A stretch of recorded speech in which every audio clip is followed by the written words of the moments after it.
Hello बच्चों। तो अपना चैप्टर 5 ख़त्म हो गया था। चैप्टर 6 की आज शुरुआत करेंगे। चैप्टर 6 का नाम है इलेक्ट्रोमैग्नेटिक इंडक्शन। और सबसे पहले इलेक्ट्रोमैग्नेटिक इंडक्शन क्या होता है वो चीज़ तो अपन बाद में देखेंगे। उससे पहले देखते हैं सबसे पहले मैग्नेटिक फ्लक्स क्या होता है, ठीक है, क्योंकि मैग्नेटिक फ्लक्स से ही रिलेटेड है पूरा ये इलेक्ट्रोमैग्नेटिक इंडक्शन। तो जब मैग्नेटिक फ्लक्स पढ़ोगे तो फिर मैग्नेटिक इंडक्शन यानी कि EMI जो है उस अपन को समझ में आएगा, ठीक है। तो आज के टॉपिक में अपन केवल और केवल मैग्नेटिक फ्लक्स से डिस्कस करेंगे कि मैग्नेटिक फ्लक्स क्या चीज़ होती है। तो जैसे अपन ने इलेक्ट्रिक फ्लक्स पढ़ा था, यदि याद हो, इलेक्ट्रिक फ्लक्स जैसे पढ़ा था सेम टू सेम यहाँ पर मैग्नेटिक फ्लक्स काम करता है। कैसे, उस चीज़ को समझना। मैग्नेटिक फ्लक्स को डिनोट तो करते हैं 5B से, ठीक है, बड़ा ही इंपॉर्टेंट टॉपिक है, ढंग से समझते चलना। तो मैग्नेटिक फ्लक्स को 5B से डिनोट करते हैं। फ्लक्स का मतलब नंबर ऑफ फोर्स लाइंस, ठीक है।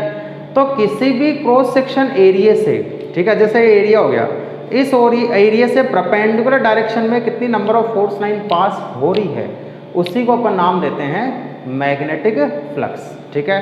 अब वो फोर्स लाइन यदि इलेक्ट्रिक फोर्स लाइंस है तो अपन इलेक्ट्रिक फ्लक्स बोल रहे थे, और वो फोर्स लाइन यदि मैग्नेटिक फोर्स लाइंस है तो अपन क्या नाम दे देंगे, मैग्नेटिक फ्लक्स, ठीक है। तो अब इसको समझो, मैग्नेटिक फ्लक्स क्या हो गया। जैसे मैंने मान लिया कि यहाँ पर एक यूनिफॉर्म मैग्नेटिक फील्ड है, ठीक है। यूनिफॉर्म मैग्नेटिक फील्ड का मतलब मैग्नेटिक फोर्स लाइंस जो है वो कैसी है, एक दूसरे के परपेंडिकुलर है और सेम डिस्टेंस पे है, ऐसी हो गई। इस यूनिफॉर्म मैग्नेटिक फील्ड के अंदर अपन ने मान लिया कि मेरे पास में एक एरिया रखा हुआ है, ऐसा मान लिया इस तरह से, ठीक है, किसी एंगल पे रखा हुआ होगा।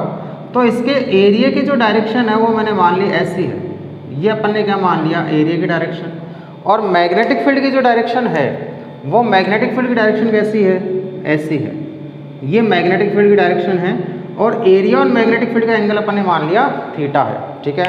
अब इसको समझो कि जैसे मान लो अपने पास में ये कोई सरफेस होगी, ठीक है, ये सरफेस मोबाइल है वैसे सरफेस मान लो, ये एक सरफेस है, इधर की तरफ मैग्नेटिक फील्ड जा रहा है, इधर की तरफ फोर्स लाइन जा रही है। तो अभी इसके अंदर से कितनी फोर्स लाइन पास हो रही है, क्या मैक्सिमम हो रही है, हो रही है। अब ये फोर्स लाइन किस किस पे डिपेंड कर रही है वो चीज़ समझना।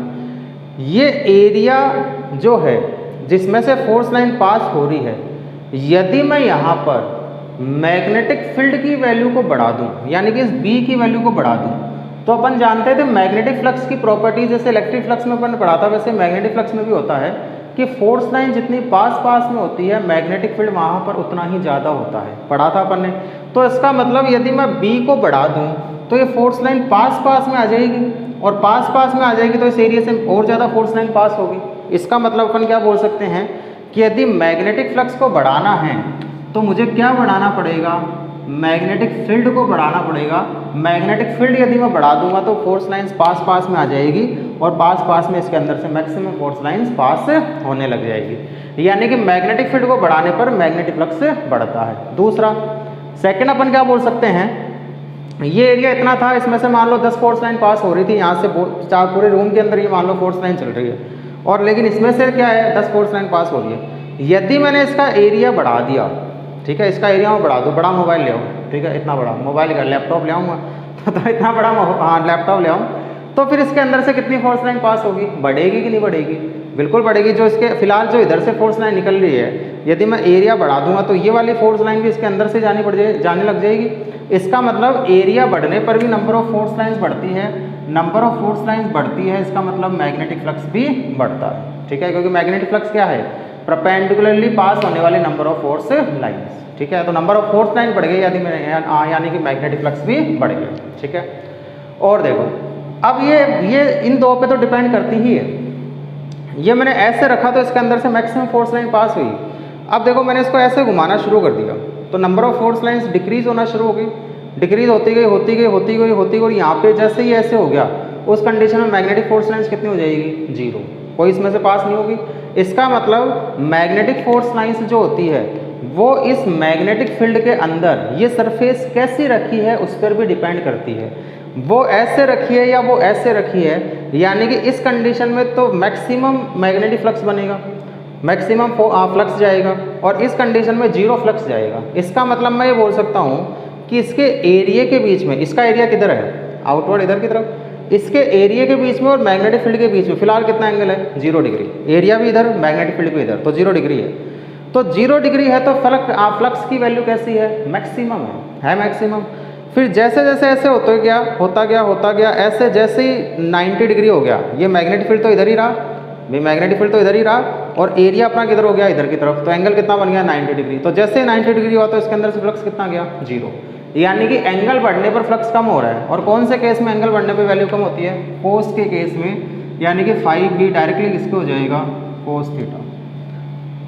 ठीक है, जब इन तीनों को एक साथ में लिखा जाएगा तो 5b डायरेक्टली क्या हो जाएगा, ba कोस थीटा।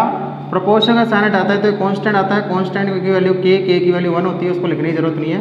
तो 5b इक्वल्स टू क्या हो जाएगा, ba कोस थीटा। ये फ्लक्स का फॉर्मूला है। और यदि मैं इसको वेक्टर फॉर्म में लिखूंगा तो 5b इक्वल्स टू क्या हो जाएगा, b vector dot a vector. तो मैग्नेटिक फील्ड का और एरिया वेक्टर के बीच का जो स्केलर प्रोडक्ट होता है वही क्या हो जाता है, मैग्नेटिक फ्लक्स हो जाता है।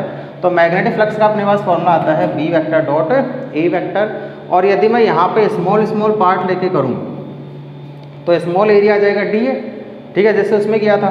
तो इस स्मॉल एरिया से जो स्मॉल फ्लक्स पास होगा वो अपन बोल देंगे d5b इक्वल्स टू क्या हो जाएगा, b vector dot da vector हो जाता है। फिर ऐसे ही मैं स्मॉल एरिया ले लूँगा, सारे से स्मॉल फ्लक्स निकाल लूँगा, फ्लक्स स्केलर क्वांटिटी है, सीधा सीधा जोड़ दूंगा। जोड़ने का तरीका इंटीग्रेशन होता है, तो मैं कर दूंगा यहाँ पे इंटीग्रेशन, और इंटीग्रेशन कर दूंगा यहाँ पे ये क्रॉस सरफेस के लिए b vector dot da vector, d5b का इंटीग्रेशन क्या हो जाएगा, 5b इक्वल्स टू इंटीग्रेशन क्या हो जाएगा, b vector dot da vector. ये अपने पास में स्मॉल एरिया के लिए फॉर्मूला आ जाएगा। तो ये फॉर्मूला तो है लार्ज एरिया के लिए, और ये फॉर्मूला किसके लिए है, स्मॉल एरिया के लिए है। तो ये स्मॉल एरिया के लिए फ्लक्स का फॉर्मूला हो गया, और ये अपने पास में लार्ज एरिया के लिए फ्लक्स का फॉर्मूला हो जाएगा। तो ये अपने पास में फ्लक्स के फॉर्मूले आ गए। अब देखो फ्लक्स जो होती है वो स्केलर क्वांटिटी होती है। कोई भी नंबर ऑफ फोर्स लाइन्स है, नंबर ऑफ फोर्स लाइन्स में काय की डायरेक्शन, तो फोर्स मैग्नेटिक फ्लक्स जो होता है वो स्केलर क्वांटिटी है, क्योंकि यहाँ पर दिख ही रहा है स्केलर प्रोडक्ट हो रहा है तो स्केलर ही आएगा।